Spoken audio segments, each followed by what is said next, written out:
Let's begin with the first question and answer session. We will try to answer as many questions as possible.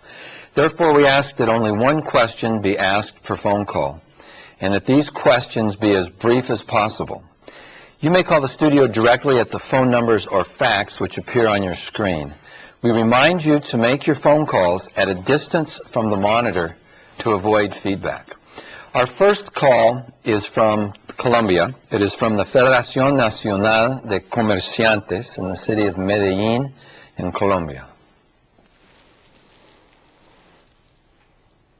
Muchas gracias. Buenos días. Recepcionando la señal desde las empresas públicas de Medellín, formulamos la siguiente pregunta. We're receiving the signal from Medellín, and our question is the following. One of the four factors important factors in the new economy is globalization. And in globalization, we have, for example, that 20% of the richest population in the world has 86% of the GDP. And we have some enormous numbers and disparities between the rich and the poor. It appears then the concepts of quality and improvement is only applies in organization and not in regards to man as a whole. What do you recommend for the ETK excellency to try and diminish this gap? That is a big question. Let me try to answer it this way. First of all, I think there is, as part of globalization, a presumption of the movement of capitalization and the opportunities that it represents for everyone who participates.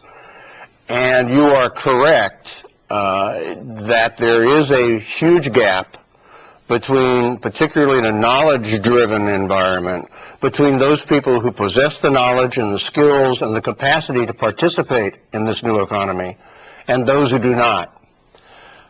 I believe over time, as the positive sides of globalization occur, that there will be two effects. One, the natural trickle-down of those profits to more people, and secondly, the realization that to succeed, societies have got to have stability and participation of everyone. And I think there will be a growing demand on the part of peoples who experience global opportunities in their state environments for more participation. Thank you. Our next question is from Mexico. It is from the Universidad Lico Cervantino in the city of Irapuato in the state of Guanajuato in Mexico. Sí, buenos días. La competencia ETK tiene un orden en sus letras. ETK competency has an order in its letters.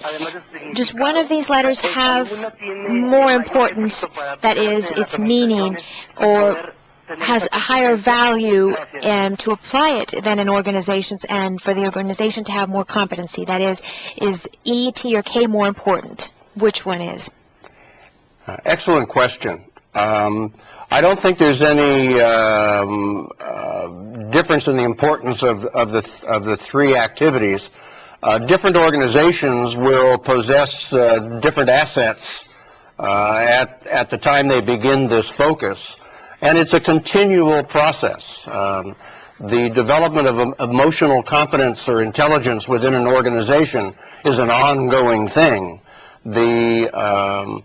Perhaps the issue of technology, that is the identification of information that's vital to the organization and its dissemination within the organization and its utilization, may have, in a fast-moving environment, a little more priority today. But I think basically all three are equal, all three are important, and each organization has to assess itself against these criteria. Our next question is again from Mexico. It's from the Universidad de Sonora in the city of Hermosillo in the state of Sonora in Mexico.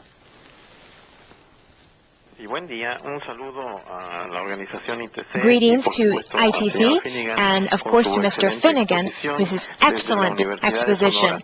Of course, in this fast-moving pace, and these are all important factors that are having an impact in the current economy. However, how we've been seeing in previous ITC video conferences, there are also other factors, for example, the social responsibility factor in regards to human rights and the United Nations, for example. And I also believe that the preserving nature and the environment is very important as well. And I believe this all has a relationship with the new economy. How could you comment, please, Mr. Finnigan, of how this relates to what you've just talked about? I'll try to do that. History tells us that countries or societies that are able to achieve levels of collective satisfaction, such as their security, health, reasonable pursuit of happiness through a solid economic system, are the societies that are then able to turn and look at themselves and their environment with a certain objectivity. And therefore, it's the countries with wealth and with a strong sense of their interdependence of their own populations who are able to solve their problems of environment and the protection of the environment. I do believe, and I don't know if the impetus will be the United Nations or whether it's going to be global communications like television, that there is increasingly pressure being brought upon governments and societies to acknowledge that there is inequity and that those inequities have got to be addressed. But history also tells us those inequities are best addressed through a stable, ethical, productive economic system. And that's why I think what we're discussing today is so important. Next, we're going to go to the Dominican Republic. We're going to go to the company Codetel in the capital of the Dominican Republic, Santo Domingo.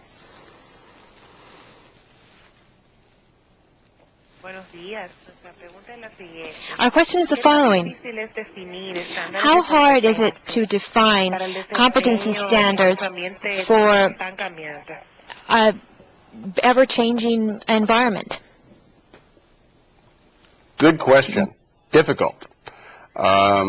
We'll talk in the second section about certain competencies or key competencies that I believe managers have got to possess, one of which is management by fact. And what that simply means is having the capacity of identifying the key indicators in an organization that lets it know that it's achieving its objectives, that it's doing what it needs to do. And acknowledging the fact that things are happening very, very rapidly today, that capacity, an organization has to focus very carefully on what are the key indicators for its success and how it gathers the data to measure what it is accomplishing. That is not easy. It is a big challenge. We have in my country observed over the last couple of years where that kind of information has been misleading and in some instances has been purposely used to be misleading, and those kinds of issues have got to be addressed. But first of all, you have to have the data.